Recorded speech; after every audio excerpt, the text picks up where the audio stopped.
అంతర్జాతీయ క్రీడా వేదికపై సత్తా చాటిన ఉత్తరప్రదేశ్ క్రీడాకారులను ఆ రాష్ట్ర ముఖ్యమంత్రి యోగి ఆదిత్యనాథ్ సత్కరించారు. ఉత్తరప్రదేశ్ రాజధాని లక్నోలో క్రీడాకారుల సన్మాన కార్యక్రమం జరిగింది. ఒలింపిక్స్తో పాటు పారా ఒలింపిక్స్లో సత్తా చాటి పతాకాలు సాధించిన వారికే కాదు, ఈ క్రీడా పోటీల్లో పాల్గొన్న యూపీ క్రీడాకారులను సత్కరించారు సీఎం యోగి. క్రీడాకారులకు భారీ నగదు ప్రోత్సాహం అందించారు. సన్మాన కార్యక్రమంలో ముఖ్యమంత్రి యోగి మాట్లాడుతూ నేటి యువతకు స్మార్ట్ ఫోన్లు అతిపెద్ద సవాలుగా మారాయని ఆందోళన వ్యక్తం చేశారు. యువత సమయాన్నే కాదు, శారీరక శ్రమను కూడా ఈ ఫోన్ ప్రభావితం చేస్తుందన్నారు. ఇప్పుడు క్రీడలు అంటే ఆన్లైన్ గేమ్స్ అనే పరిస్థితి వచ్చిందని, మైదానంలో దిగి చెమటోడ్చి ఆడే ఆటలపై యువతకు మక్కువ తగ్గిందన్నారు. స్మార్ట్ ఫోన్ ప్రభావం కేవలం చదువులపైనే కాదు, క్రీడలపైన ఉందని యోగి ఆందోళన వ్యక్తం చేశారు.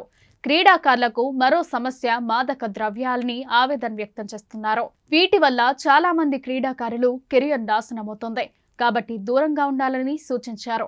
మాదక ద్రవ్యాల వినాశనానికి కారణమని, కాబట్టి యువత అప్రమత్తంగా ఉండాలని సీఎం యోగి సూచించారు. యువత తమకు తాము సిద్ధం చేసుకోవాలి. సౌకర్యాల కోసం కేంద్ర, రాష్ట్ర ప్రభుత్వాలు తగిన వాతావరణాన్ని సృష్టిస్తున్నాయని ఆయన అన్నారు.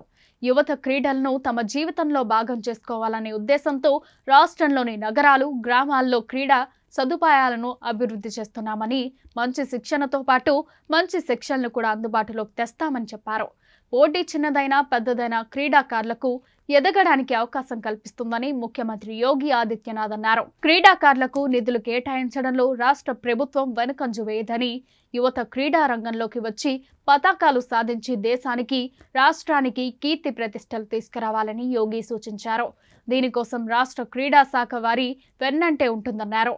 క్రీడల్లో దేశానికి, రాష్ట్రానికి కీర్తి ప్రతిష్టలు తీసుకువచ్చిన రాష్ట్ర క్రీడాకారులను గెజిటెడ్ అధికారులుగా చేయాలని రాష్ట్ర ప్రభుత్వం నిర్ణయించిందని యోగి తెలిపారు.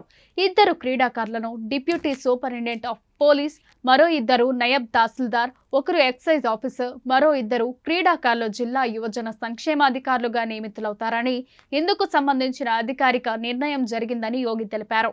దేశానికి, రాష్ట్రానికి మెడల్ తెస్తే తమ ప్రభుత్వం వారికి నగదుతో పాటు ప్రభుత్వ ఉద్యోగం కల్పిస్తామని తెలిపారు.